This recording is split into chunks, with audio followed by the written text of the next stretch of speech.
Activities को क्या कर दो, साइड पे कर दो। अगर एक काम करने को के लिए 4 स्टेप्स का इस्तेमाल, तो सबसे पहले इसने टाइम और मोशन स्टडी की बात की। देखो अभी आप लोगों ने पढ़ा हुआ है, इस टॉपिक को थोड़ा सा आपको रिवाइज ही करना है। टाइम स्टडी का मतलब समझ गए कि हर काम को करने का एक तरीका टाइम है। भाई ये काम 1 घंटे में हो रहा है, अगर कोई बंदा उसको करने में 4 घंटे ले रहा है तो मतलब वो गलत कर रहा है, वो उल्लू बनाया, बड़ा मजा आया कर रहा है। तो इसने बोला कि पहले तो हर काम को करने का टाइम फिक्स करो कि ये काम इतनी देर में हो रहा है, तो जो उसको उतनी देर में नहीं कर रहा उसको निकाल, ताकि लोग फालतू में आपसे सिर्फ पैसे लेने के लिए आपकी कंपनी का हिस्सा ना बने। और दूसरा मोशन स्टडी। मोशन स्टडी का मतलब कि जो एक्स्ट्रा मोशन कर रहे हो, जो एक्स्ट्रा एक्टिविटीज आप परफॉर्म कर रहे हो, उन एक्स्ट्रा एक्टिविटीज को क्या करो, साइड पे कर दो। उन एक्स्ट्रा एक्टिविटीज को क्या कर दो, साइड पे कर दो। अगर एक काम करने को के लिए 4 स्टेप्स का इस्तेमाल कर सकते हो, तो उसी काम को करने के लिए आपको 8 स्टेप्स की जरूरत नहीं। एक काम 4 स्टेप्स में किया जा सकता है, तो उसके लिए आप 8 स्टेप्स की जरूरत आपको महसूस नहीं। एलिमिनेट कर दो जो एक्स्ट्रा स्टेप्स है, right. Differential piece rate system, अब इसके बारे में मैं पहले बता चुका हूँ। पहले क्या होता था, हर किसी को टाइम के हिसाब से पैसे मिलते थे। जिस बंदे ने जितना काम किया उसको उसके हिसाब से पैसे मिल जाते हैं। मैंने ज्यादा काम किया, सॉरी, जो बंदा 8 घंटे काम करेगा उसके हिसाब से पैसे मिलते थे। तो इसने क्या बोला कि ऐसा नहीं होना चाहिए।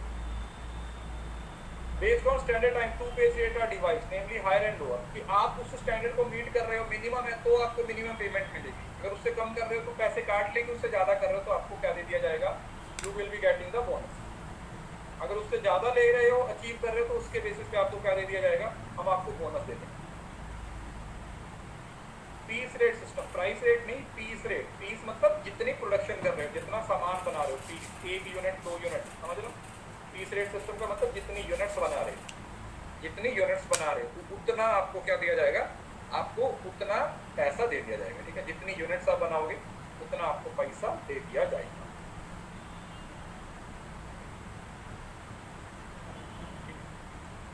देना तो सुपरविजन, उन्होंने बोला कि प्रॉपर सुपरविजन की जरूरत है। इस वजह से इन्होंने प्लानिंग करने वाले लोगों को अलग कर दिया और प्रोडक्शन करने वाले लोगों को अलग कर दिया, और उसको क्या नाम दे दिया, फंक्शनल फोरमैनशिप का एक कंसेप्ट दिया। कौन सा, फंक्शनल फोरमैनशिप।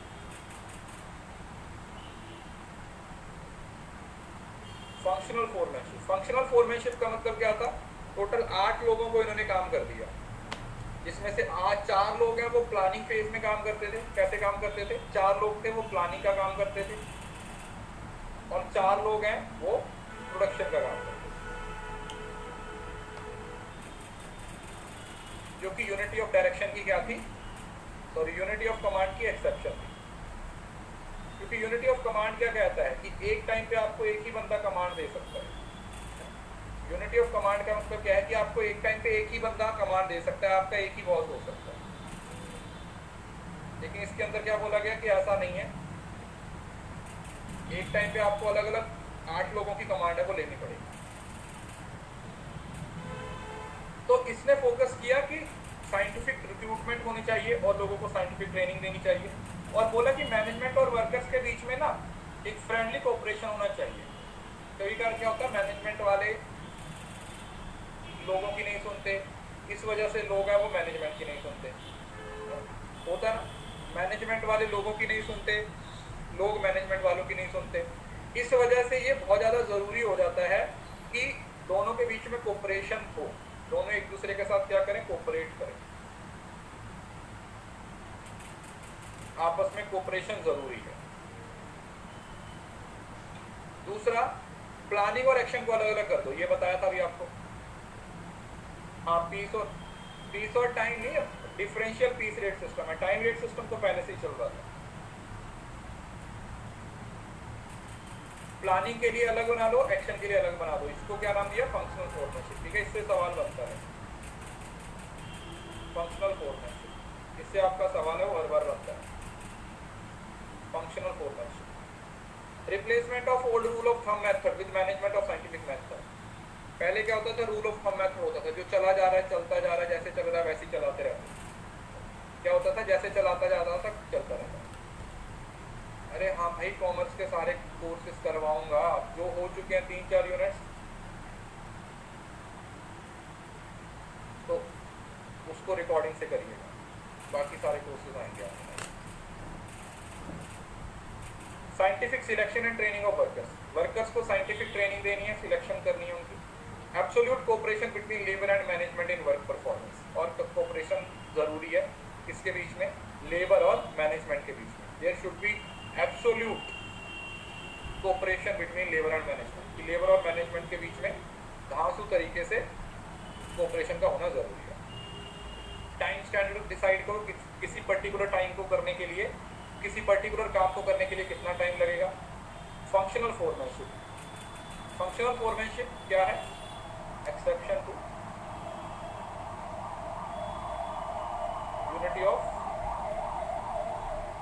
कमांड, क्योंकि आपको एक टाइम पे 8 बंदे कमांड दे रहे हैं, एक टाइम पे आपको 8 बंदे कमांड दे रहे हैं, तो इतने सारे लोगों की कमांड आप एक टाइम पे ले रहे हैं। डिफरेंशिएट पीस रेट सिस्टम बता दिया, वेजेस के लिए डिफरेंशिएट पीस रेट सिस्टम बना दिया है कि अब प्रोडक्टिविटी के अकॉर्डिंग आपको पेमेंट मिलेगी, जो जितना प्रोडक्टिव होगा उसको उसके हिसाब से पैसा दिया जाएगा। मैं ज़्यादा प्रोडक्शन कर रहा हूँ तो मेरे को बोनस मिलेगा, कोई दूसरा बंदा मुझसे कम कर रहा है तो उसको बोनस नहीं मिलेगा, या उसको उतना ही कम पैसा मिलेगा, उसको उतना ही क्या मिलेगा, कम पैसा मिलेगा। He will be getting low less पैसा, कम पैसा मिलेगा। तो ये था उसकी कुछ टेक्निक्स, ठीक है, ये आप लोगों ने पढ़ी हुई है, फिर भी हम इसको एक बार थोड़ा सा ओवरव्यू देखेंगे क्या है। फंक्शनल फोरमैनशिप के अंदर उसने क्या बोला, 4 प्रोडक्शन के लिए और 4 प्लानिंग के लिए, कि साइंटिफिक मैनेजमेंट के लिए फंक्शनल फोरमैनशिप में हमें टोटल 4 लोगों को रखना है, 4 है वो प्लानिंग करेंगे और 4 क्या करेंगे, प्रोडक्शन करेंगे। दूसरा standardisation and simplification of work, tools को स्टैंडर्डाइज करो, सारे टूल्स हैं वो स्टैंडर्डाइज होने चाहिए, सारे तरीके हैं वो स्टैंडर्डाइज होने चाहिए। काम को जितना सिंपल कर सकते हो उतना सिंपल करो, काम को जितना सिंपल कर सकते हो आप उतना सिंपल करने की कोशिश करो। वर्क स्टडी, वर्क स्टडी में क्या है, फटीग स्टडी। फटीग स्टडी का मतलब क्या होता है कि what is the meaning of fatigue study. Fatigue study का मतलब होता है कि कई बार क्या होता है कि जो वर्कर्स होते हैं ना वो बड़े थक जाते हैं काम करते करते, तो बीच में बोला गया कि इनको प्रॉपरली ब्रेक्स देने जरूरी हैं, वर्कर्स को प्रॉपर ब्रेक्स देने बहुत जरूरी हैं। अगर हम वर्कर्स को प्रॉपर ब्रेक्स देंगे तभी वो ज़्यादा काम कर पाएंगे, तभी वो प्रोडक्शन में आपको हेल्प कर पाएंगे। मेथड स्टडी का मतलब क्या है कि हर काम को करने का एक बेस्ट मेथड होना चाहिए। टाइम स्टडी का मतलब क्या है कि हर काम को करने का एक स्टैंडर्ड टाइम होना चाहिए। मोशन स्टडी का मतलब क्या है कि अगर एक काम को 2 स्टेप्स में हो सकता है तो उसके लिए 4 स्टेप्स की जरूरत नहीं है, उसके लिए 4 स्टेप्स की जरूरत नहीं है। डिफरेंशियल पीस रेट सिस्टम की जो पीस रेट सिस्टम है वो होना चाहिए। और मेंटल रेवोल्यूशन, मेंटल रेवोल्यूशन का मतलब क्या है, वही कोऑपरेशन वाला पॉइंट यहाँ पर आएगा। कौन सा, मेंटल रेवोल्यूशन मतलब कि लोगों को, एम्प्लॉयर्स को भी अपनी सोच बदलनी पड़ेगी, साथ में जो लेबर है, जो वर्कर्स हैं, उनको भी अपनी सोच है वो बदलनी पड़ेगी। एक दूसरे के साथ मिलके, एक दूसरे के साथ कोऑपरेट करके ही आपको क्या करना पड़ेगा, आगे बढ़ना पड़ेगा। अगर आप एक दूसरे के साथ कोऑपरेट करोगे तभी आप तरक्की कर पाओगे, अदरवाइज आप फिर वो जो ऑब्जेक्टिव है साइंटिफिक मैनेजमेंट के, साइंटिफिक मैनेजमेंट के जो ऑब्जेक्टिव है वो अचीव नहीं कर पाओगे।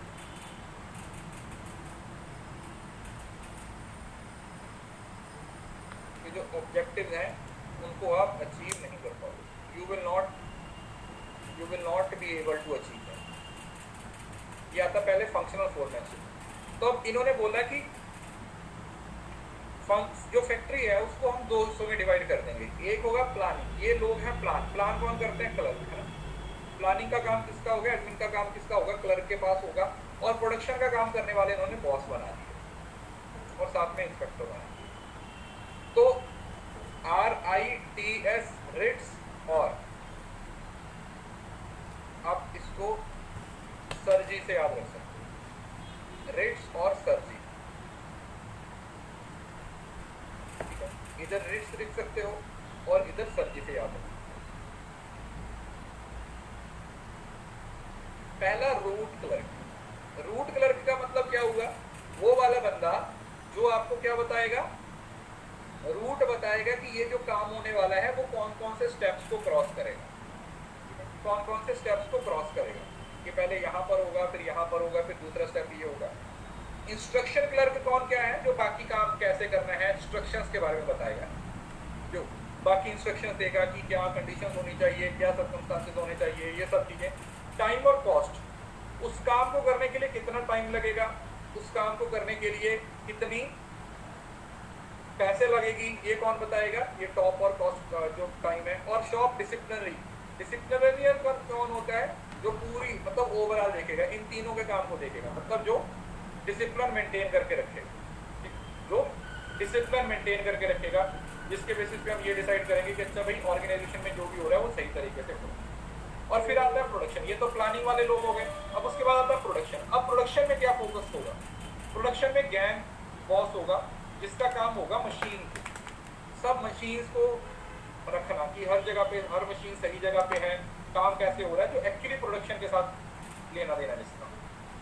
दूसरा रिपेयर बॉस, इसने मशीनों की रिपेयर का देखना है, इसने ये देखना है कि अच्छा ऑर्गेनाइजेशन के अंदर ये मशीनें पड़ी हुई हैं तो इसके अंदर ये इसको इसमें कोई दिक्कत तो नहीं है, इस मशीन में कोई दिक्कत तो नहीं है, इस मशीन को सही करना, उस मशीन को सही करना, तो वो हो जाएगा रिपेयर बॉस। स्पीड बॉस, जो ये देखेगा कि क्या काम सही स्पीड से हो रहा है, ऐसा तो नहीं है जो काम 2 घंटे में होना चाहिए उसको हम 4-4 घंटे तक खींच रहे हैं, तो ये स्पीड बॉस देखेगा। और इंस्पेक्टर, इंस्पेक्टर कौन होता है? जो लास्ट में जाके आउटपुट को चेक करेगा, क्वालिटी को चेक करेगा कि भाई जो प्रोडक्शन करके हमारे पास सामान बन के आया है, जो एक यूनिट बन के आई है, उसकी इंस्पेक्शन करेगा। क्या करेगा? उसकी इंस्पेक्शन करेगा, ये देखेगा कि क्या जो हम प्रोडक्शन कर रहे हैं वो उस लेवल को मीट भी कर रही है या उस लेवल को के साथ मीट अप हो रहा है या either we are meeting the level और नॉट, क्या हम उस लेवल को मीट कर भी पा रहे हैं या नहीं। बताता हूँ, इनको एक एक करके पढ़ते हैं। देखो, रूट क्लर्क का मतलब क्या हुआ? सीक्वेंस ऑफ ऑपरेशंस, कि जो ऑपरेशंस करने वाले हैं उनका सीक्वेंस डिसाइड करेगा। इंस्ट्रक्शन का मतलब इंडिविजुअल जॉब और टास्क के लिए हर बंदे को इंस्ट्रक्शन देगा कि ये काम ऐसा करना है, तुम्हारा ड्रेस कोड ये होना चाहिए, उस टाइम पे ये शराब नहीं पी होनी चाहिए, तुझे सूता नहीं लगाया होना चाहिए, ऐसे करके जो इंडिविजुअल बंदे को इंस्ट्रक्शंस देगा उस काम से रिलेटेड कि ये काम है वो क्या क्या है और उसको कैसे करना है। टाइम और कॉस्ट क्लर्क, जो कि ये डिसाइड करेगा कि अच्छा इस काम को खत्म करने में हमें इतनी देर का टाइम लगेगा और इसमें इतनी कॉस्ट आएगी, इतना इसका बजट है। देन आता है डिसिप्लिनरी, जो रूल्स रेगुलेशन बनाता है और इंश्योर करता है कि सारी फैक्ट्री के रूल्स को फॉलो करना जरूरी है। रूल्स को क्या करना है? जरूरी है फॉलो। अगर हम रूल्स को फॉलो करेंगे तभी हम क्या कर पाएंगे, तभी हम कुछ अचीव कर पाएंगे, otherwise we will not be able to achieve. That is disciplinary. ज्यादातर प्रोडक्शन, अब ये वो वाले लोग हैं जो एक्चुअली प्रोडक्शन पे फोकस करते हैं, ठीक है, सामान बनाने पे फोकस करते हैं, जिसमें स्पीड बॉस आता है। स्पीड बॉस का मतलब है कि टाइमली काम हो रहा है, जो स्पीड देखता है कि काम की स्पीड सही है, ऐसा तो नहीं हम बहुत तेज चल रहे हैं, ऐसा तो नहीं है कि हम बहुत स्लो चल रहे हैं। दूसरा आता है गैंग, गैंग ने सारा मटीरियल पे फोकस करना होता है, समझ रहे हो ना, मटीरियल, मशीन और टूल्स, ताकि हर जगह पर वो मटीरियल मौजूद हो। ऐसा ना हो कि मैं कोई प्रोडक्शन करना चाहूँ और मेरी मशीन ही नहीं है वहाँ जहाँ पे मुझे मशीन होनी चाहिए, या फिर ऑर्गेनाइजेशन में वो मशीन उस टाइम पे अवेलेबल नहीं। तो इस वजह से ये जो गैंग बॉस है ये किस पे फोकस करता है? ये फोकस करता है मशीनों पे, प्रोडक्शन के लिए जो भी मटीरियल की जरूरत है, रॉ मटीरियल पे। रिपेयर बॉस है, ये टाइम टू टाइम सब चीज़ों को, मशीनों को मेंटेनेंस पे काम करता है कि अच्छा मशीन तो है लेकिन वो चल नहीं रही है, उसके अंदर ये दिक्कत आ गई है, उसके अंदर डीजल नहीं है, ऑयल नहीं है, तो वो सारा काम को आप देखेगा रिपेयर बॉस। और लास्ट में जो इंस्पेक्टर है ये किस पे फोकस करेगा? Inspector will focus on overseas the quality of product made by the workers, कि जो वर्कर्स ने प्रोडक्ट बनाया है उसकी क्वालिटी को चेक करना।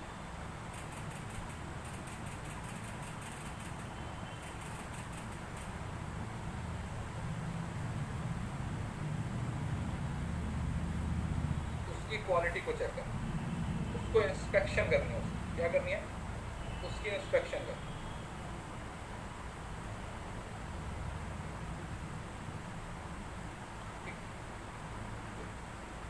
उसके बाद स्टैंडर्डाइजेशन और सिंप्लीफिकेशन, ठीक है, ये देखो बहुत सिंपल है।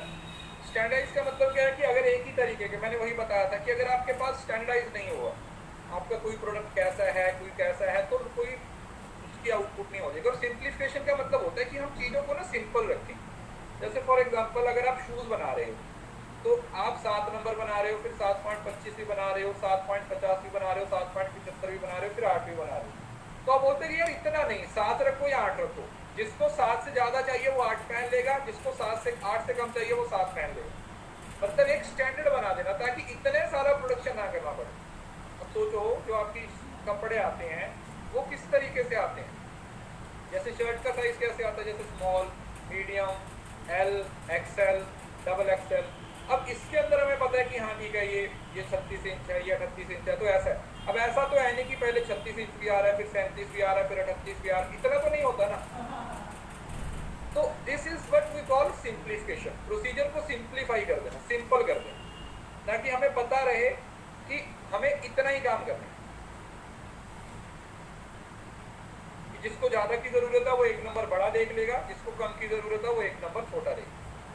बस इतना यार्ड स्टिक बनाना है, समझ रहे हो ना। तो स्टैंडर्डाइज से क्या हो जाएगा, सेम तरीके के प्रोडक्ट बनेंगे। मैन्युफैक्चरिंग के पार्ट्स है, रॉ मटेरियल एक ही प्रोडक्ट का रॉ मटेरियल को आप 4 जगह पे यूज कर सकते हो। Standard of excellence and quality material, standard of performance, ठीक है। तो ये सब चीजों को अचीव कर पाएंगे। मटेरियल स्टैंडर्डाइज होना चाहिए, एक ही तरीके का मटेरियल होना चाहिए। ऐसा नहीं कि मेरे पास जो मटेरियल है वो एक्स क्वालिटी का है और जो दूसरा बंदा बना रहा है वो वाई क्वालिटी का है। तो अगर मटेरियल, अगर टूल सेम हुए मटेरियल अलग हुआ तो भी सब कुछ गलत हो जाएगा। मशीन्स अलग हुई तो भी, और मेथड्स अलग हो गए, समझ रहे हो ना। इन तीनों का सिंक्रोनस होना जरूरी है। मतलब सब लोग एक ही मटेरियल यूज कर रहे हो, सब लोग एक ही टूल यूज कर रहे हो और सब लोग एक ही मेथड से प्रोडक्शन कर रहे हो, तब हम बोलेंगे कि हमारी ऑर्गेनाइजेशन का जो काम है वो क्या हो रखा है, स्टैंडर्डाइज हो रखा है। तभी हम क्या बोल सकते हैं कि हमारी ऑर्गेनाइजेशन का जो काम है वो क्या है, standardize. Only then we can say कि yes we have done this in a standardize. और सिंप्लीफिकेशन, वर्किंग कंडीशंस भी सबकी सेम होनी चाहिए। और सिंप्लीफिकेशन मैंने वही बता दिया, एफिशिएंसी रहेगी, लेबर कॉस्ट कम हो जाएगी क्योंकि वैरायटी आप कम रखोगे, और affecting economy in the stock. तो वही चीज़ है जो मैंने आपको शूज़ की एग्जांपल दी है, या आप हर कंपनी को देख रहे हो तो वो उसी तरीके से काम करते हैं, चीज़ों को सिंपल रखने की कोशिश करें, चीज़ों को सिंपल रखने की कोशिश कर रहे हैं, चीज़ों को बेसिक रखने की कोशिश कर रहे हैं। That is the only thing that you need to work. आगे वर्क स्टडी। वर्क स्टडी का मतलब है कि काम को स्टडी किया, उसने क्या किया, उसने काम को स्टडी किया और देखा कि मैं क्या कर सकता हूँ, इस काम को और अच्छा करने के लिए क्या किया जा सकता है, what I can do to make the work better. कि हमारे पास कौन कौन से ऐसे तरीके हैं जिनका इस्तेमाल करके ये जो काम है इसको और बेहतर किया जा सकता है, इस काम के अंदर और प्रोडक्टिविटी लाई जा सकती है, इस काम के अंदर और फोकस किया जा सकता है। So work study is a systematic, objective oriented, analytical and critical assessment of performance of workers in various operations of the workshop. अब एफिशिएंसी से कैसे काम करवाना है, that is related with the work study. अब इसमें 4 मेथड आ गए, method study, time study, motion study और फटीग स्टडी। ऑलरेडी पढ़ चुके हैं। मेथड स्टडी का मतलब है कि हर काम को करने का एक प्रॉपर मेथड होना चाहिए, एक स्टैंडर्ड मेथड होना चाहिए कि सब लोग उसी मेथड को इस्तेमाल कर रहे हैं, जिससे कॉस्ट भी कम होगी, एफर्ट्स भी कम लगेंगे और आउटपुट भी ज्यादा निकल के आएगी। दैट इज मेथड स्टडी, कि एक बेस्ट मेथड होना चाहिए। क्योंकि वैसे भी साइंटिफिक मैनेजमेंट का विजन ही क्या है, one best method of uh, हर काम को करने का एक बेस्ट मेथड होता है, हमें उसी चीज पे क्या करना है, फोकस करना है। हर काम को करने का एक बेस्ट मेथड है, हमें उसी चीज पे क्या करना है बेटा, फोकस करना है। देन आता है मोशन स्टडी। अब मोशन स्टडी का मतलब क्या है कि आप जितने भी अननेसेसरी स्टेप्स हैं उनको क्या कर दोगे, इलिमिनेट कर दोगे, eliminate unnecessary motions, increase the efficiency of workers. आप जो वर्कर्स की एफिशिएंसी है उसको भी क्या कर देते हो, इंक्रीज कर देते हो। तो इसको आप क्या नाम दे देते हो, this is what we call motion study. इसको क्या नाम दिया जाता है, मोशन स्टडी, कि हम उस काम को कितने अच्छे तरीके से कर रहे हैं। देन आता है टाइम स्टडी। टाइम स्टडी का मतलब क्या है, to decide how much time is normally required to a job. एक पर्टिकुलर काम को करने के लिए, जॉब को करने के लिए कितना टाइम लगेगा, काम को करने का स्टैंडर्डाइज वो होता है ना, काम होता है। To determine a fair wage day's work number of workers to be employed, कितने लोगों को लगाना है, टू फ्रेम सुटेबल इंसेंटिव्स, और कितना इंसेंटिव है वो दिया जाएगा अगर आप टाइम से पहले उस काम को क्या कर लेते हो, खत्म कर लेते हो, तो फिर उस केस में आपको बोनस वगैरह भी प्रोवाइड किया जाएगा। Is it clear? उस केस में आप लोगों को बोनस भी दिया जाता है अगर आप उस काम को बेहतर तरीके से निपटा लेते हो या टाइम से पहले खत्म कर लेते हो, तो आपको उसमें क्या मिलता है, इंसेंटिव भी दिए जाते हैं। दूसरा आता है फटीग स्टडी। इसको देख के आपको भी ऑनिंग हो रही है। नॉर्मली होता है, आप किसी को उबासी लेते देखते हो तो आपको भी उबासी आती है, नॉर्मली ऐसा होता है, इस चीज का असर होता है। आप किसी को उबासी लेते हुए देखते हो तो आपको भी उबासी आती है, किसी को सोता हुआ देखते हो तो आपको भी नींद आ जाती है। साइकोलॉजिकल, दिमाग ही ऐसे काम करता है, दिमाग तो करता ही नहीं है काम। सो फिटीग स्टडी का मतलब क्या है कि देखो, अगर आप इंसानों को मशीनों की तरह ट्रीट करोगे तो मशीनों को भी रिपेयर की ज़रूरत होती है, मशीनों को भी शांति की ज़रूरत होती है। आप लगातार कितना काम करवा लोगे, तो बीच में इंटरवल्स की ज़रूरत है। फॉर एग्जांपल जैसे अभी ये सपोज करो ये क्लासेस है हमारी, सुबह सपोज करो हम 9 बजे से शुरू करते हैं, 9 बजे से 11 बजे तक क्लास लूँ, 11:15 बजे से फिर से शुरू कर दूँ, 11:15 बजे से लेकर 1:15 बजे तक फिर से क्लास लूँ, फिर 1:15 बजे से के बाद 15 मिनट का रेस्ट दूँ, 2:30 बजे से 3:30 की स्पेशल क्लास लूँ, तो आप भी उसमें क्या हो जाओगे, पक जाओगे, एग्जॉस्ट हो जाओगे, हम भी एग्जॉस्ट हो जाएंगे। कभी कभी होता है जैसे 12 घंटे की क्लास होती है तब हम पूरा दिन पढ़ाई कर लेते हैं, ठीक है। अगर आप देखो यूट्यूब पे मैंने 4 क्लासेस ली हैं 12-12 घंटे की, ठीक है। There are 4 classes of paper, तो उसमें से आई थिंक 4 नहीं, आई थिंक 5 हो गई हैं, 2 पेपर 2 की, आई थिंक 3 पेपर 1 की। कभी कभी चलता है, ठीक है, वंस अ वाइल 4 महीने में, 6 महीने में, 3 महीने में, एक आध बार आप पूरा दिन डिवोट कर सकते हो, लेकिन हर रोज हमारे काम की जो प्रोडक्टिविटी है, हाँ इस बार भी लेंगे, प्रोडक्टिविटी को बढ़ाने के लिए हमें फोकस करना पड़ता है किस चीज़ पे, अपनी प्रोडक्टिविटी को बढ़ाने के लिए सोचना पड़ता है कि हाँ हमें रिलैक्स होने की ज़रूरत है, हमें ब्रेक की ज़रूरत है, हमें ब्रेक की ज़रूरत है।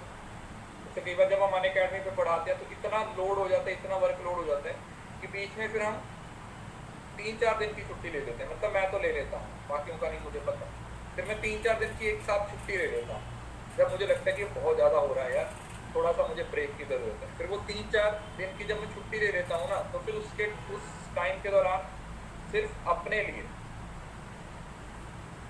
लिए ज़रूरत होती है टाइम की, तब फिर आप ज़्यादा बढ़ के आते हो ना, आप और एनर्जी के साथ आते हो। जैसे बोला था ना कि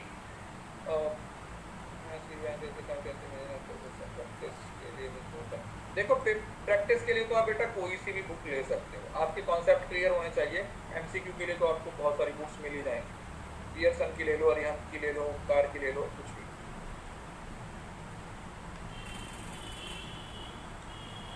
अब जॉर्ज वाशिंगटन की एक कोटेशन है, उसमें वो उसने बोला है, मैं हिंदी में बता देता हूँ कि अगर मेरे को एक पेड़ काटने के लिए 7 घंटे का समय मिल रहा है, तो उसमें से 6 घंटे मैं अपनी कुल्हाड़ी को तीखा करने पे लगाऊंगा। दैट सिंपली मीन्स कि जो प्लानिंग है वो ज़रूरी है, अपने आप को शार्प करना ज़रूरी है, ब्रेक्स ज़रूरी है। कुछ लोग होते हैं उनका ब्रेक के बिना गुजारा हो जाता है। अगर आपको नहीं पता, मैं आपको एक एग्जांपल देता हूँ, आप जाके सर्च करना। वैसे तो मैं भी आप लोग जानते होंगे, डेविड गॉगिंस, इस बंदे के बारे में जाके कभी पढ़ना, आपको लगेगा कि यार सच में ये इंसान है क्या, आपको लगेगा कि ये सच में इंसान है क्या, सुपर ह्यूमन है क्या ये। कभी आप इसके बारे में सर्च कीजिए। कुछ होते हैं एक्स्ट्राऑर्डिनरी लोग जो अपने आप को इतना सॉलिड बना लेते हैं, लेकिन आम इंसानों को, हम जैसे लोगों को समय के साथ साथ ब्रेक की ज़रूरत होती है। डेविड गॉगिन्स के बारे में पढ़ा। तो इस वजह से ये फटीग स्टडी होती है, जिसके अंदर ये बोला जाता है कि आपको क्या करना पड़ेगा, आपको टाइम टू टाइम ब्रेक भी देना। Differential weight system, differential fees system. अब इसके अंदर मैंने वही बता दिया। अब इसके फायदे और नुकसान दोनों हुए। देखो फायदा क्या हुआ, फायदा ये हुआ कि जो लोग डिजर्विंग थे उन लोगों को पैसा भी ज़्यादा मिला, उनकी मेहनत का, उनके टैलेंट का, है ना।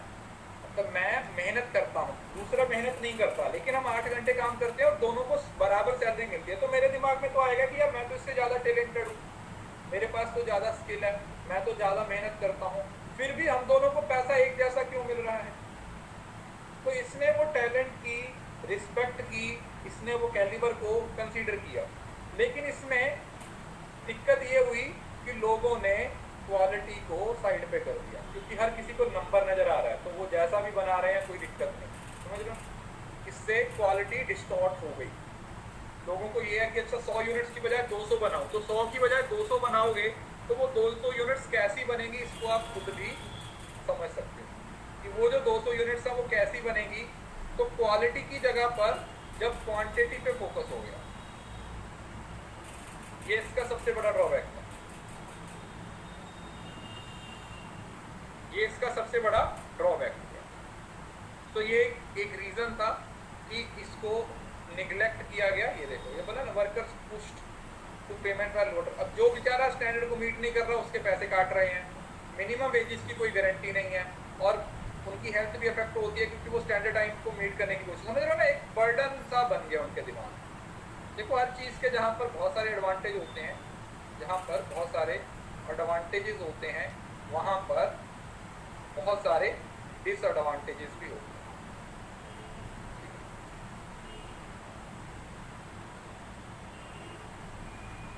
जहाँ पर एक चीज़ के बहुत सारे फायदे होते हैं, वहाँ पर कुछ कुछ चीज़ों के काफ़ी सारे नुकसान भी होते हैं। तो इस नुकसान की वजह से ही चीज़ें क्या हुई, खराब हो। इस नुकसान की वजह से क्या हुई, चीज़ों का खराब होना शुरू हुआ।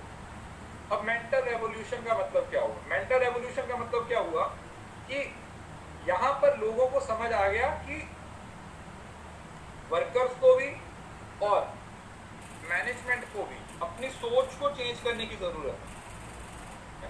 दोनों को अपनी सोच को बदलना पड़ेगा।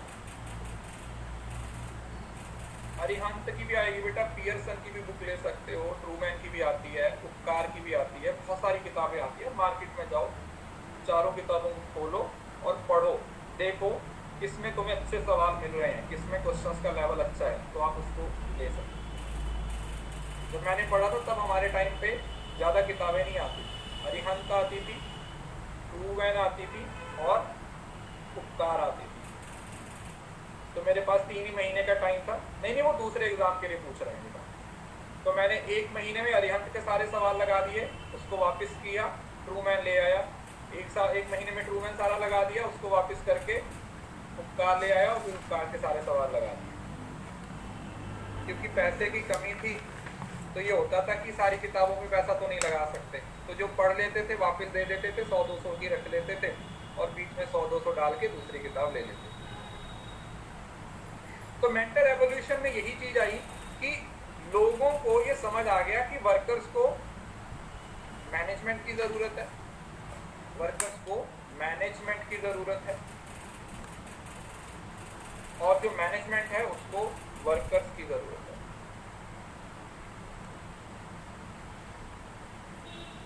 तो इस चीज पे हमें फोकस करना पड़ेगा, इस चीज को समझना पड़ेगा कि वर्कर्स की जरूरतें भी पूरी हों और मैनेजमेंट की भी जरूरत है। बोथ वांट ईच अदर, सबको एक दूसरे की जरूरत है। तो अभी यही है, इसके अंदर वही लिखा हुआ है, change in thinking of both the sides. तो दोनों ही साइड पर हमें थिंकिंग को चेंज करने की क्या है, जरूरत है। We need to work on both sides. दोनों ही साइड से क्या करने की जरूरत है, वर्क करने की जरूरत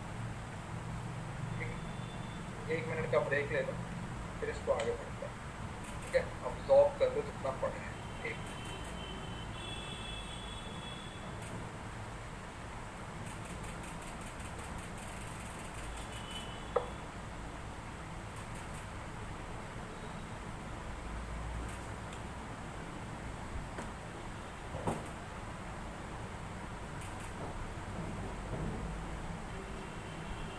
इसका पहले लेक्चर है। देखिए PYQ के लिए ना एक यूथ पब्लिक MANAGEMENT, तो क्या बोलते हैं, मैनेज मैन टैक्टफुली, ठीक है। तो ये मैनेजमेंट का एक मीनिंग दिया गया। तो मैनेजमेंट का मतलब इंसानों को लोगों से काम करवाना। 11वीं की डेफिनेशन याद कर रखे हैं ना, रट्टे मार रखे हैं ना। पूनम गांधी का आपने पहला ही मीनिंग लाइन लिखा हुआ है, management is the work of getting things done through the others. अच्छा, दूसरों से काम करवाने को मैनेजमेंट बोलते हैं। सिर्फ उसी को नहीं बोलते, और भी 36 चीजें हैं मैनेजमेंट के मीनिंग में। तो 11वीं तक था कि दूसरों से काम करवाने को मैनेजमेंट बोला जाता है। अभी ये ऐसे समझना पड़ेगा, मैनेजमेंट टैक्टफुली, इसमें कुछ याद भी नहीं करें। So, the current understanding of management function is based on the large part of the classical theorist, that is Henry Ford, जिसने 1916 में अपनी किताब लिखी थी एडमिनिस्ट्रेशन जनरल है, और कोई और फ्रेंच भाषा में लिखी थी, जिसका मीनिंग क्या था, इंडस्ट्रियल एंड जनरल एडमिनिस्ट्रेशन। उस किताब में इस बुड्ढे ने 14 प्रिंसिपल दिए, और ऐसे प्रिंसिपल दिए कि मरा हुआ सांप हमने गले में डाल दिया। सारी उम्र निकल गई, ये याद नहीं हुई, क्योंकि तब हमारे टीचर्स को इतनी अकल नहीं होती थी कि इनको निमोनिक से याद करवाते, रट्टा मरवाते। मेरे को कभी पढ़ाने का मौका मिले, मैं अपनी क्लास के बच्चों को 10 मिनट में ये याद करवा दूँ। मेरे टीचर को 10 महीने लगे तब भी याद नहीं हुआ, क्योंकि उनको खुद नहीं पता कि निमोनिक नाम की कोई चीज़ दुनिया में है। जो कंसेप्ट 1964 में आ चुका था, वो हमारे टीचर्स को 2010 तक पता ही नहीं था, 12 तक पता ही नहीं। लेकिन ये इंटरेस्टिंग है, ये ना बंदा इंटरेस्टिंग है, क्योंकि इसने ना, मैं पहले बता रहा हूँ ये बंदा इंटरेस्टिंग क्यों है, क्योंकि ये ना पेपर में आपको इसके 14 प्रिंसिपल हैं, 5 फंक्शंस हैं, 6 एक्टिविटीज़ हैं, 6 क्वालिटीज़ हैं। तो इसने ना 4 अलग अलग कंसेप्ट दिए, और वो चारों ही आपको याद करने हैं, और चारों की हमने निमोनिक वगैरह बना रहे। देखिए, या तो 14 प्रिंसिपल याद करने की ज़रूरत नहीं है, 14 के 14 प्रिंसिपल को याद करने की ज़रूरत नहीं है, सिर्फ प्रिंसिपल के अंदर है क्या उस पर फोकस करना है, ठीक है जी।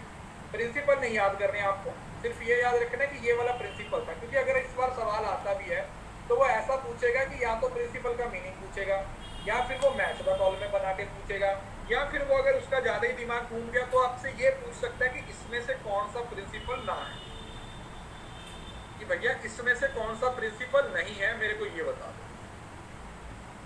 ठीक है, बात समझ में आ गई। तो इस वजह से प्रिंसिपल को याद करने की ज़रूरत नहीं है, बस प्रिंसिपल्स को अंडरस्टैंड कीजिए, पढ़िए, और फिर देखिए कि अच्छा क्या चीज़ें हैं, किस तरीके से काम करते हैं। प्रिंसिपल्स के नाम पता होने चाहिए, और प्रिंसिपल कहता क्या है ये भी आपको पता होना चाहिए। जैसे डिवीजन ऑफ लेबर है, अथॉरिटी एंड रिस्पॉन्सिबिलिटी है, डिसिप्लिन है, यूनिटी ऑफ कमांड है, दूसरा यूनिटी ऑफ डायरेक्शन है, सुबॉर्डिनेट ऑफ इंडिविजुअल इंटरेस्ट है, रेमनरेशन है, देन डिग्री ऑफ सेंट्रलाइजेशन है, लाइन अथॉरिटी, रिस्पॉन्सिबिलिटी है, डिसिप्लिन है, यूनिटी ऑफ कमांड है, दूसरा यूनिटी ऑफ डायरेक्शन है, सुबॉर्डिनेट ऑफ इंडिविजुअल इंटरेस्ट है, रेमनरेशन है, देन डिग्री ऑफ सेंट्रलाइजेशन है, लाइन अथॉरिटी है, जिसको स्कॉलर चेन बोल दिया जाता है, order, equity, stability of tenure, initiative, esprit de, corps और टीम स्पिरिट, ठीक है। ये तो है। अब इनका मीनिंग क्या है वो मोटा मोटा समझ लीजिए, वैसे सबको आता है। सबसे पहला था division of labour, division of work, specialisation भी बोल देते हैं इसको, कि भाई काम बांट दो, एक बंदा एक ही काम को करता रहेगा तो वो उसमें क्या हो जाएगा, एक्सपर्ट हो जाएगा। तो क्या कर दो, काम को बांट दो, लोगों में काम को बांट दो, ताकि एफिशिएंसी इंक्रीज हो जाए, इफेक्टिवनेस इंक्रीज हो जाए। देन आता है अथॉरिटी और रिस्पॉन्सिबिलिटी। देखो, अथॉरिटी और रिस्पॉन्सिबिलिटी एक साथ। अथॉरिटी का मतलब ऑर्डर देने का राइट, कि मेरे पास राइट है ऑर्डर देने का, और रिस्पॉन्सिबिलिटी का मतलब मेरी ऑब्लिगेशन है, ये पूरा टॉपिक भी आएगा। रिस्पॉन्सिबिलिटी का मतलब है मेरी ऑब्लिगेशन है कि मुझे वो मानना पड़ेगा, ठीक है। तो राइट, रिस्पॉन्सिबिलिटी, अथॉरिटी साथ साथ में चलती है, तो इनका आपस में मैच होना जरूरी है, इनका आपस में मैच होना जरूरी है। ऐसा ना हो कि अथॉरिटी है लेकिन रिस्पॉन्सिबिलिटी नहीं है, रिस्पॉन्सिबिलिटी है और अथॉरिटी नहीं है, तो ये गलत हो जाएगा। क्लियर है?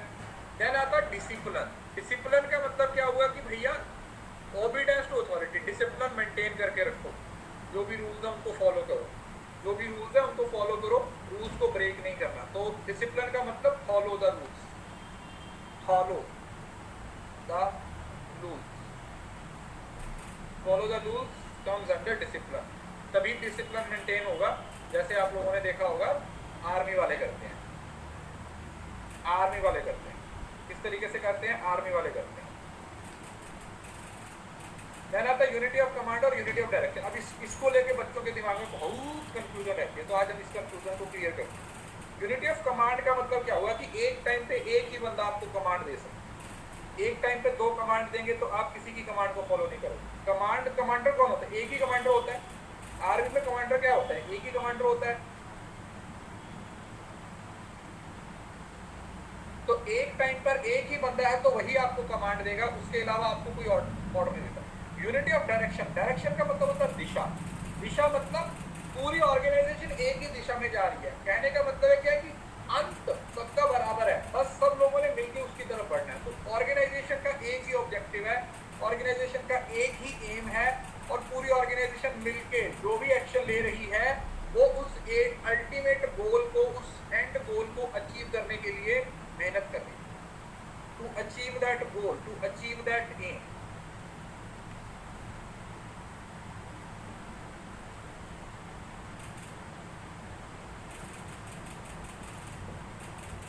यस, बिल्कुल जैसे आप जेआरएफ के लिए लगे हुए, तो जेआरएफ आप सबका गोल है, मेरा भी आपको उस जेआरएफ तक लेके जाने का गोल है। तो मैं भी जो आपको पढ़ाई करवा रहा हूँ वो जेआरएफ के लिए करा रहा हूँ, आप भी जो कर रहे हो वो जेआरएफ के लिए। That is unity of direction. उसको हम क्या बोलते हैं? Unity of direction. देन तो सबऑर्डिनेट ऑफ इंडिविजुअल इंटरेस्ट। इसका मतलब क्या हुआ कि ऑर्गेनाइजेशन का इंटरेस्ट पहले आएगा, आपका इंटरेस्ट बाद में आएगा। ठीक है? ऑर्गेनाइजेशन का जो इंटरेस्ट है वो पहले आएगा, जो आपका इंटरेस्ट है वो बाद में आएगा। अपने बारे में बाद में सोचो, ऑर्गेनाइजेशन के बारे में पहले सोचो। अपने बारे में बाद में सोचना है, ऑर्गेनाइजेशन के बारे में पहले सोचना है। रेम्युनरेशन का मतलब है कि फेयर वेजेस मिलनी चाहिए। ऐसा नहीं हो कि सुंदर चोरी है तो उसको 15,000 पे रखो उसी जॉब पे, और तुम चले गए मुंह उठा के तो तुम बोला मैं 9,000 देंगे, रखना है तो रख, नहीं तो नहीं। इक्वल पे होनी चाहिए। शक्ल सूरत किसी बेसिस पे आपके साथ कोई डिस्क्रिमिनेशन नहीं होना चाहिए। जैसा काम करोगे उसके हिसाब से आपको पैसा मिलेगा। जिस तरीके से आप वर्क करोगे, जो काम करोगे, उसी तरीके से आप लोगों को क्या होगा बेटा, पैसा मिलेगा।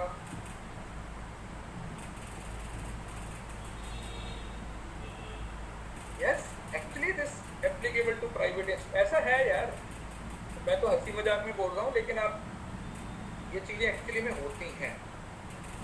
This actually happens.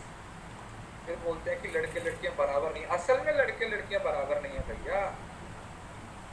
लड़कों के साथ अत्याचार होता है, लड़के प्रताड़ित हैं, लड़कियां प्रताड़ित नहीं है। लड़के प्रताड़ित हैं।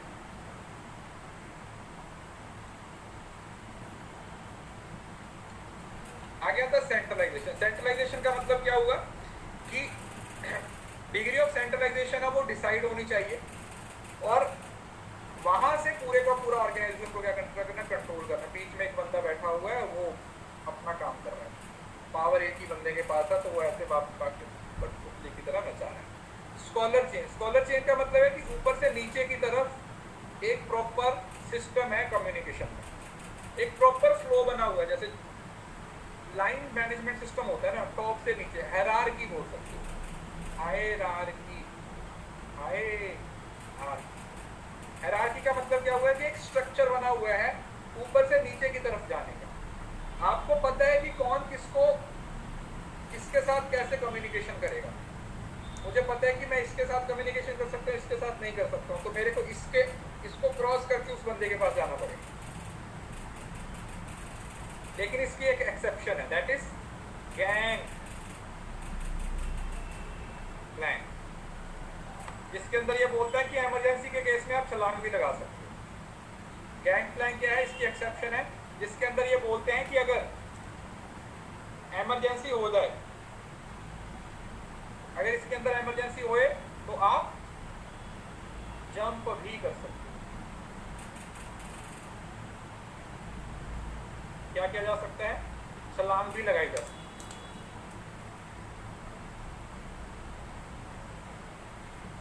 ऑर्डर, ऑर्डर का मतलब है एफिशिएंट कोऑर्डिनेशन, छलांग भी लगाई जा सकती है।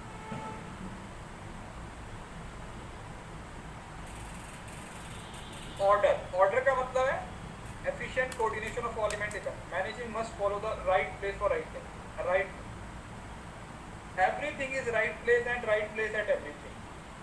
हर चीज सिस्टमैटिक वे में होनी चाहिए, हर चीज ऑर्डर में होनी चाहिए। जैसे आप अपने घर में जाते हो, घर बनाते तो ऑर्डर होता है कि नहीं होता?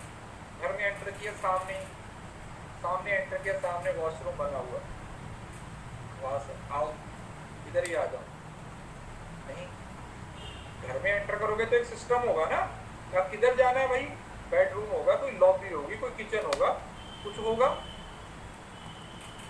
ऐसे स्वागत करोगे मेहमानों का। आज ही किसी मेरे स्टूडेंट ने एक स्टेटस डाला हुआ है, बड़ा सही था, बोला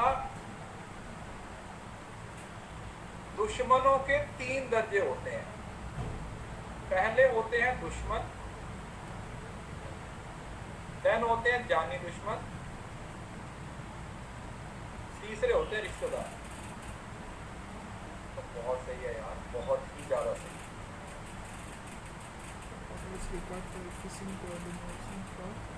तो ऑर्डर का मतलब है कि ऑर्गेनाइजेशन के अंदर एक सिस्टम होना चाहिए, right place of everything and everything. Then आता है इक्विटी। इक्विटी का मतलब हुआ कि हर एम्प्लॉइज को इक्वली ट्रीट करना है, किसी के साथ कोई पार्शियलिटी नहीं होनी चाहिए, किसी के साथ कोई बायसनेस नहीं होना चाहिए। हर ऑर्गेनाइजेशन का एम्प्लॉय ऑर्गेनाइजेशन के लिए उतना ही इक्वल है जितना बाकी सब ऑर्गेनाइजेशन के लोग equal equal equal. Unity of command और यूनिटी ऑफ ऑर्डर दोनों अलग है, और कमांड और ऑर्डर सेम है, यस, डायरेक्शन अलग है। कमांड को भी तो ऑर्डर बोलते हैं, ऑर्डर और कमांड में क्या ही फर्क है? इंटरचेंजेबली यूज हो जाता है कमांड और ऑर्डर, कमांड और ऑर्डर इंटरचेंजेबली तो यूज हो जाता है।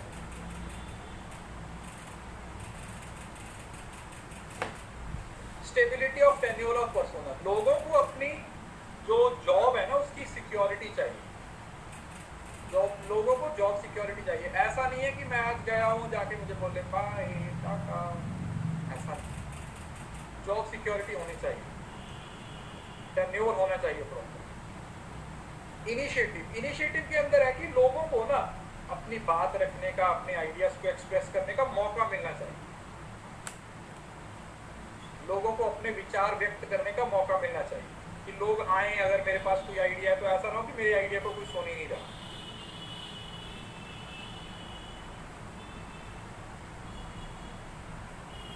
इस वजह से। और स्पिरिटी कॉप्स लैटिन फ्रेज है जिसका मतलब है टीम स्पिरिट, कि ऑर्गेनाइजेशन ऑफ एक टीम वर्क है। अकेला क्या होता है, हिंदी में कहावत है अकेला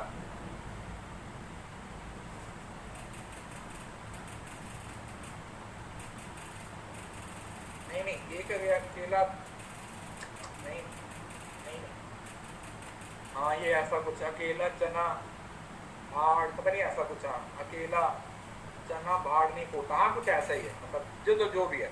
तो उसी चीज को इन्होंने थोड़ा सा सीरियसली ले लिया, उसी चीज को इन्होंने थोड़ा सा सीरियसली ले लिया, और इनको लगा कि भाई टीम स्पिरिट का होना जरूरी है, टीम स्पिरिट का होना जरूरी है।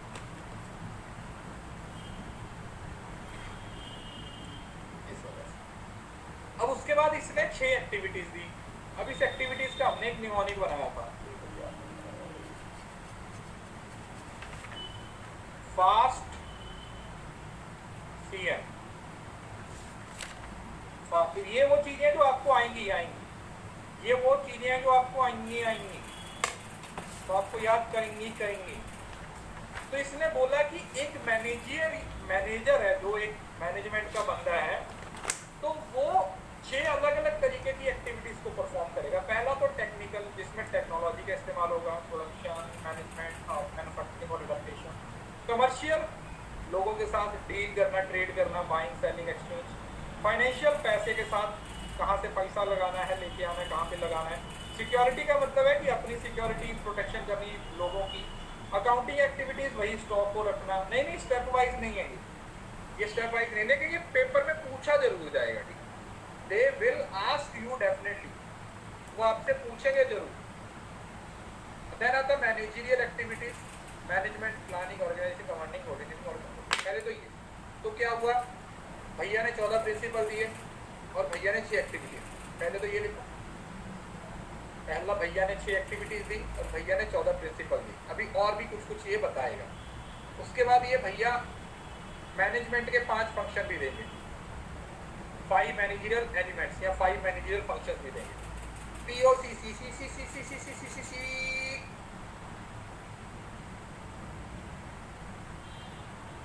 Planning, organisation, commanding, controlling, coordinating और कंट्रोलिंग। अब ये याद रखना इसी तरीके से, कमांड, कोऑर्डिनेट और कंट्रोलिंग। देखो कंट्रोल सबसे लास्ट में आएगा, क्योंकि प्लानिंग और कंट्रोलिंग का आपस में गहरा रिश्ता है। बिना प्लानिंग के कंट्रोलिंग नहीं होती, बिना कंट्रोलिंग से प्लानिंग नहीं होती। Plan without action is just like a car without petrol. ये सीक्वेंस है, यस दिस इज सीक्वेंस। पहले प्लानिंग करोगे, फिर सारी चीजों को ऑर्गेनाइज करोगे, डिफाइन करोगे, देन कमांड दोगे, इंस्ट्रक्शंस दोगे, इंस्ट्रक्शंस देने के बाद सब लोगों को कोऑर्डिनेट करोगे, देन फिर लास्ट में जाके क्या करोगे, कंट्रोलिंग। तो भैया ने 5 POCCC दिए, पोस्ट कॉर्ब अलग है वो, इसने 5 दिए। आपने यही याद रखना है, इसने 5 ही दिए, इसने 5 ही दिए,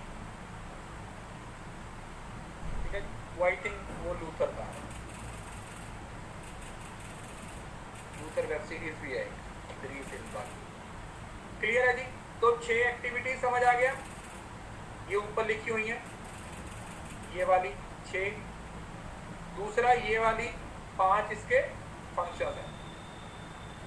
इसने डायरेक्टिंग नहीं दिया बेटा, इसने डायरेक्टिंग नहीं है। और उसके बाद इसने 6 तरीके की क्वालिटीज भी बताई, PM नीड करके, PM नीड। तो 6 तरीके किसने बोला कि आपके अंदर 6 तरीके की क्वालिटीज होनी चाहिए ना। आप फिजिकली फिट होने चाहिए, अच्छा पहले जिम ज्वाइन करो, फिर मेंटली भी फिट होने चाहिए, नया दिमाग लगवाओ, मॉरली भी फिट होने चाहिए, चीज़ों को सीखो, एजुकेशनली होनी चाहिए, जाके डिग्री लो, टेक्निकली भी होना चाहिए, तो पहले काम धंधा सीख जाओ, एक्सपीरियंस होता। We need job for the experience and experience for the job. क्या करें,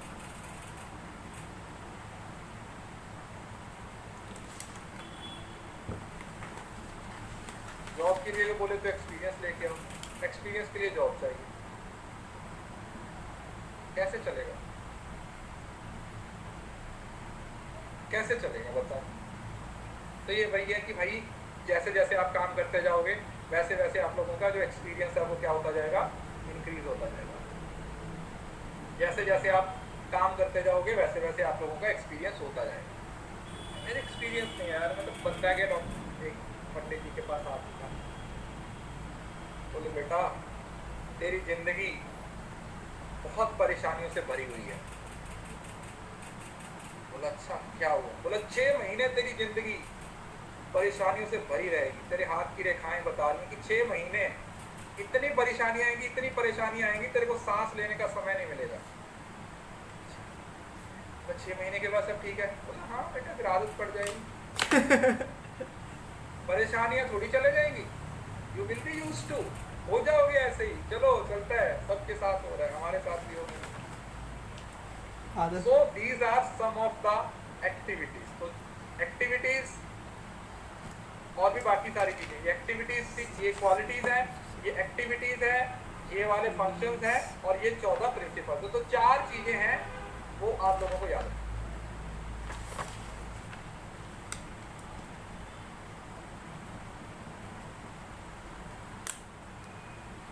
एक तो ये पैसे बड़े मांगते हैं, तुम्हारे शनि को सही कर दूंगा, 21,000 मुझे दे दे, 50,000 दे दे। भाई इतनी हालत खराब भी नहीं है, पैसा ही तो नहीं है, पैसा ही तो नहीं है, तभी तो आया हूं। तो रहने दे तू, शनि मेरे ग्रह में ही रहने दे, कोई दिक्कत नहीं। मेरे को बोले, मैं बोलूंगा भाई बाबा जी जहाँ पे मैं रह रहा हूँ साथ में शनि भी रहता रहेगा, और जगह मिलती है तो राहु को भी बुला लो, साथ में केतु को भी पकड़, मैं सबके साथ खुश हूँ, हम साथ साथ रह लेंगे, तेरे को 21,000 नहीं दूंगा, हम चारों मिलके पैसा कमा लेंगे, है ना, हम चारों मिलके पैसा कमा लेंगे। मैं हूँ साथ में शनि राहु केतु, 4 हो गए, हम कमा लेंगे पैसा, तेरे को 21,000 ना दे।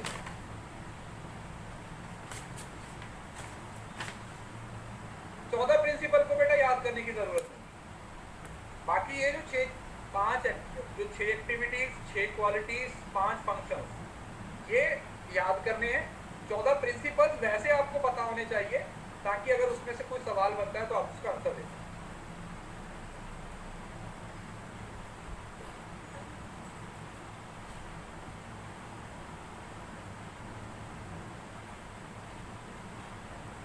अब आता है गैंग प्लैंक। गैंग प्लैंक का मतलब क्या हुआ? गैंग प्लैंक का मतलब क्या हुआ कि कई बार हमारे ये तो एक सिस्टम बनाया हुआ है, और सिस्टम में ये है कि एक चेन बनी हुई है कम्युनिकेशन की, इस बंदे को इसके साथ बात करना तो पहले इसके साथ बात करना पड़ेगा, यहाँ से पड़ेगा, यहाँ से पड़ेगा, ऐसे। लेकिन गैंग प्लैंक क्या है? is a temporary arrangement between two different points to facilitate quick and easy communication as explained. अब देखो, जैसे अगर D को F के साथ बात करनी है या D को G के साथ बात करनी है तो इसको इतना सर्कल क्रॉस करना पड़ेगा, लेकिन अगर इमरजेंसी हो तो ये सीधा इसके साथ, ये इसके साथ, कोई भी किसी के साथ भी आमने सामने क्या कर सकता है, बात कर सकता है, डायरेक्ट कम्युनिकेशन। नॉर्मली ऑर्गेनाइजेशन में एक कम्युनिकेशन स्टाइल होता है डायगोनल कम्युनिकेशन, तो ये कंसेप्ट वहां से ही आया। डायगोनल कम्युनिकेशन का मतलब क्या होता है कि कोई भी बंदा किसी के साथ भी बात कर सकता है और ये ऑर्गेनाइजेशन अलाउ करती है, लेकिन वो परमानेंट सिस्टम होता है, क्रॉस कम्युनिकेशन बोल देते हैं। तो ये जो गैंग प्लैंक है ये टेम्परेरी है, और ये सिर्फ और सिर्फ तब है इमरजेंसी के केस।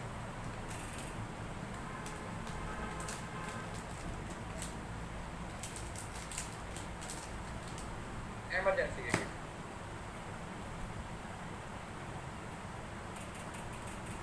ऐसा नहीं है, ये डी ने जी को कोई बात बतानी है तो सिस्टमेटिक वे यही है, यहाँ से यहाँ पे डी ने ई को बात बतानी है, अगर कोई इमरजेंसी है तभी ये सीधा इसके साथ बात कर सकता है।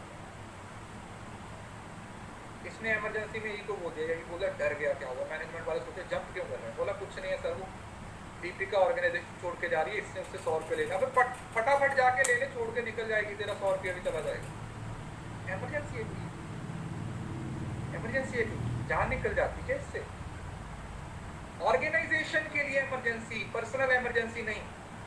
ऑर्गेनाइजेशन के अंदर है तो ऑर्गेनाइजेशन के अंदर ही रहना है, बाहर नहीं निकलना,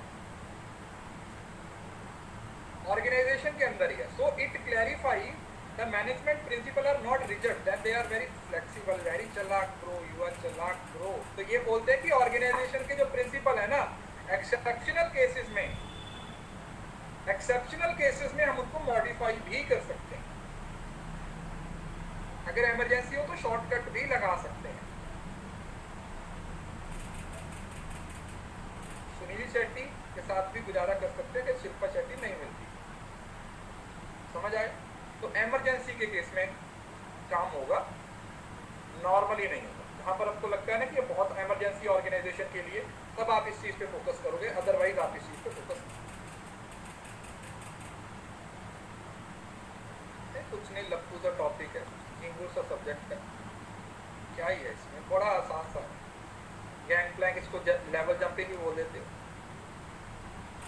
फोटो देखो, मूवी की लगा रखी है, वो है क्या बोलते हैं, गेम है gang plank. It is an error to depart needlessly from line to authority, but if it is given greater one to back when detriment to business census। कहने का मतलब क्या हुआ कि बोलते हैं कि अगर हम लगातार इस चीज को फॉलो करेंगे तो जो मैनेजमेंट की इसेंस है वो खत्म हो जाएगी, लेकिन अगर इमरजेंसी के केस में यूज करेंगे देन इट इज गुड। कुछ नहीं है, वही चीजें, ये सब मिलके हमको पागल बना रहे हैं।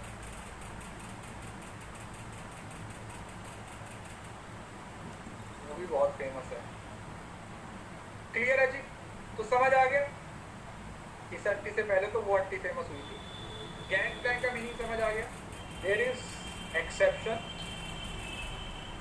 टू लाइन ऑफ कमांड या यूनिटी ऑफ कमांड, जिसके अंदर ये बोला गया है कि अगर इमरजेंसी पड़ जाए तो आप एक जगह से छलांग लगा के दूसरी जगह पर भी जा सकते हो। जरूरी नहीं है कि इतना गैप डाल के स्टेप्स को लेके ही आप अपनी बात को। अब फ्यूल और टेलर के बीच में क्या डिफरेंस है? देखो, हेनरी फ्यूल और एफडब्ल्यू टेलर के बीच में क्या डिफरेंस है। जो फ्यूल है, हेनरी फ्यूल है, तो ये इसके प्रिंसिपल ना यूनिवर्सली एक्सेप्टेड है। ध्यान से समझना। देखो fuel, yes it is important. देखो टेलर है, देखो ध्यान से सुनो, टेलर है तो आप दिमाग में तो टेलर है यार, क्या ही काम करता होगा। तो टेलर ने छोटी छोटी बातें बोली, फैक्ट्री लेवल पे, प्रोडक्शन पे छोटी छोटी बातें बोली। लेकिन फ्यूल है तो वो थोड़ा सा बड़े लेवल पे काम करता है। इस चीज को दिमाग में रखोगे तो चार्ट पढ़ने में कोई दिक्कत नहीं आएगी। समझ रहे हो? टेलर क्या ही करेगा, टेलर क्या ही करेगा। टेलर एक छोटा प्रोफेशन है उसके लिए, तो वहां पर टेलर ने छोटे लेवल पे काम। तो इसने एफडब्ल्यू टेलर ने साइंटिफिक मैनेजमेंट का कॉन्सेप्ट निकाला और फ्यूल ने किसका निकाला? मैनेजमेंट प्रोसेस या फंक्शनल या एडमिनिस्ट्रेटिव मैनेजमेंट भी बोलते। अब इसके जो प्रिंसिपल है ना, वो वर्कर्स की एफिशिएंसी के साथ है। क्योंकि साइंटिफिक मैनेजमेंट ने किसके बारे में बोला? साइंटिफिक मैनेजमेंट ने सिर्फ और सिर्फ प्रोडक्शन को एनहांस करने के बारे में बोला कि किस तरीके से हम प्रोडक्शन को बढ़ा सकते हैं। लेकिन फ्यूल ने क्या बोला? इसने मैनेजमेंट की एफिशिएंसी को, जब मैनेजमेंट को एज अ प्रोसेस की बात की, मैनेजमेंट एक प्रोसेस है भाई, हमें उस प्रोसेस पे फोकस करना है। We need to work on that process. अब इसने ही design principle for the level of management और top lower level of the management. तो जो फ्यूल के प्रिंसिपल है वो तो हर जगह पर एप्लीकेबल हो रहे हैं, लेकिन जो टेलर के हैं वो मैनेजमेंट तक की सीमा। अब जो टेलर है उसने ना सिर्फ और सिर्फ फैक्ट्री लेवल की बात की। समझ रहे हो ना? फैक्ट्री लेवल समझ रहे हो, जहां पर एक्चुअली में काम हो रहा है। लेकिन फ्यूल ने क्योंकि मैनेजमेंट को एक प्रोसेस समझा, तो इसने एडमिन ब्लॉक पे जाके काम किया। इस पे एडमिनिस्ट्रेटिव ब्लॉक पे जाके काम किया, एडमिनिस्ट्रेशन पे जाके काम किया कि एडमिनिस्ट्रेटिव लेवल पे किस तरीके से काम किया जाए। He developed the personality of scientist, was called the father of scientific management। इसको फादर ऑफ साइंटिफिक मैनेजमेंट बोला गया, और इसको रिसर्चर है, इसको फादर ऑफ जनरल मैनेजमेंट या मॉडर्न मैनेजमेंट का नाम भी दिया गया। लेवल का मतलब क्या हुआ कि जो फ्यूल के प्रिंसिपल है ना बेटा, वो तीनों लेवल्स पे एप्लीकेबल होते हैं। समझ आया? टॉप से नीचे तक एक चेन दिया उसने, तो फ्यूल के प्रिंसिपल ऊपर से नीचे हर जगह तक एप्लीकेबल होते हैं। लेकिन जो टेलर है ना, उसने मोस्टली जो लोअर लेवल है उसके बारे में ही बात की। तो टेलर तो मैंने आपको पहले बताया, टेलर को दिमाग में कैसे रखना है कि ये बंदा सिर्फ और सिर्फ लोअर लेवल के बारे में ही बात कर रहा है। ये किसके बारे में बात कर रहा है? He is just talking about the lower level, नीचे वाले लेवल के बारे में, वर्कर्स के लेवल के बारे में, प्रोडक्शन के बारे में, फंक्शनिंग के बारे में ही बात कर।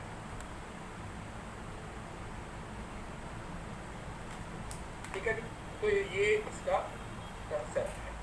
This is the concept of Taylor and Fayol. ठीक है, आज यही दो पढ़ेंगे। कल ये वाला इसका एक मॉडल रह गया, ब्यूरोक्रेसी वाला, वो पढ़ेंगे और साथ में फंक्शंस पढ़ेंगे। उसके बाद ऑर्गेनाइजेशन स्ट्रक्चर है, दूसरा आपका responsibility, authority, span of control, motivation and leadership. Sir कोई भूत वाली मूवी बताना जो ज्यादा डरावनी ना हो। स्टेबिलिटी ऑफ टेन्योर का मतलब है कि आपकी जॉब सिक्योरिटी होनी चाहिए, और दूसरा इनिशिएटिव का मतलब है कि आपकी क्रिएटिविटी को कंसीडर किया जाए, कि आप अगर क्रिएटिव हो, आपके पास कुछ आइडियाज हैं, मतलब समझ रहे हो, डिसेंट्रलाइज्ड अप्रोच रहे। ऐसा नहीं है कि ऊपर वाले ही आपका मजाक उड़ा, ऐसा नहीं।